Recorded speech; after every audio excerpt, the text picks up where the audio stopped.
File name পুনরায় সংরক্ষণ করতে হবে আর কি। তাহলে এখন আমি এখানে একটা নাম লিখি, STUDENT, student ID, student ID. তাহলে আবার এখানে লেখা আছে কি ক্রিয়েট, এই যে ক্রিয়েট করছে। ক্রিয়েট করার পরে এখানে লেখা আছে কি ভিউ, ভিউ থেকে এখানে এসে আবারও ডিজাইন ভিউতে দেওয়া লাগবে।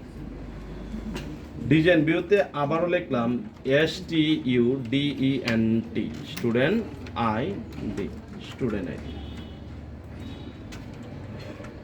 স্টুডেন্ট আইডি সাথে 1 দিয়ে দিই।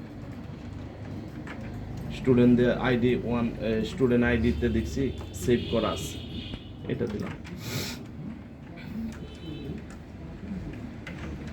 এখন এই যে প্রাথমিক যে একটা চাবির মতো দেওয়া আছে, এটাতে ক্লিক করে এই চাবির মধ্যে ক্লিক করলে তাহলে এটা উঠতে দেব।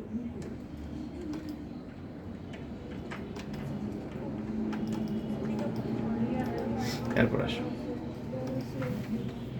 এখন প্রথমে আমরা চাইতেছি আমি যদি জব আইডি করি, মনে করো অ্যাভেলেবেল স্টুডেন্টের আইডি হইতে পারে, তাই না?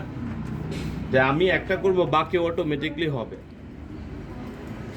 তাহলে সেই ক্ষেত্রে প্রথমে হইতেছে আমি এখন আইডি দেব না, আমি এখন সিরিয়াল নাম্বার দিয়ে শুরু করব। সিরিয়াল নং বা নাম্বার, হ্যাঁ নং দিলাম আমি। সিরিয়াল নং এর মধ্যে প্রাথমিক ক্লাসের মধ্যে বলছিলাম আমরা আইডি, নং, রোল নাম্বার, ক্রমিক নাম্বার এইগুলো থাকলে কি না দিব না, অটো নাম্বারটা অ্যাপ্লাই করবো যাতে কম্পিউটারে নিজস্ব